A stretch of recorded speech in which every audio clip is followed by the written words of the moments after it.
You could call this one of the worst kept secrets. Well, now it's official. UNC Chancellor Kevin Guskowitz is heading to Michigan State University. CBS 17's Russ Bowen is here now. And Russ, today actually was the official announcement, though we've been knowing about it and hearing about it sort of for like a month or two now. Absolutely. That vote happened this morning. He'll start in March. And while many agree he achieved a lot in his 3 decades at UNC, the last few years have been a lot to tackle.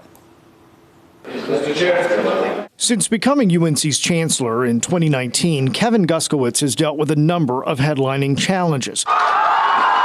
He faced the fallout and controversy over the removal of the Confederate monument Silent Sam.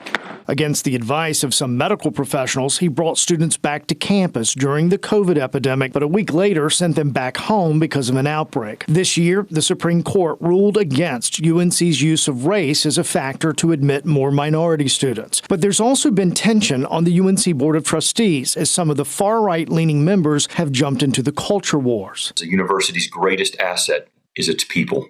And nurturing our people must be at the heart of what we do as an institution. And as a servant leader, I will work tirelessly to support the aspirations of all Spartans and help create a culture where everyone feels safe, welcome, and valued. After Michigan State's Board of Trustees voted to hire Guskowitz as their next president, he did not specifically reference issues with UNC's board, but did say this. An inclusive culture is critical to the success of any great research university aspiring to be exceptional.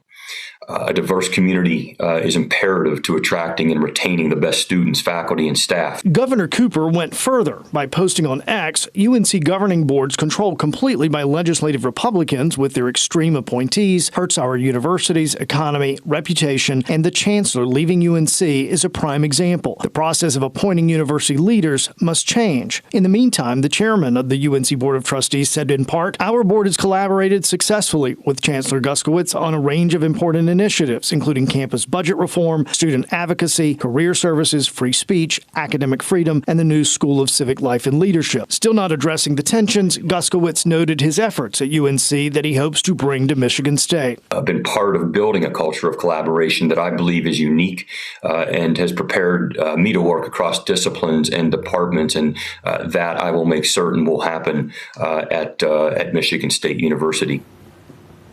And so we're still waiting, Rod, to find out who's going to serve in the interim, and a big national search, of course, will go underway at this point. So what, if any, was his message to students and staff? He didn't have one.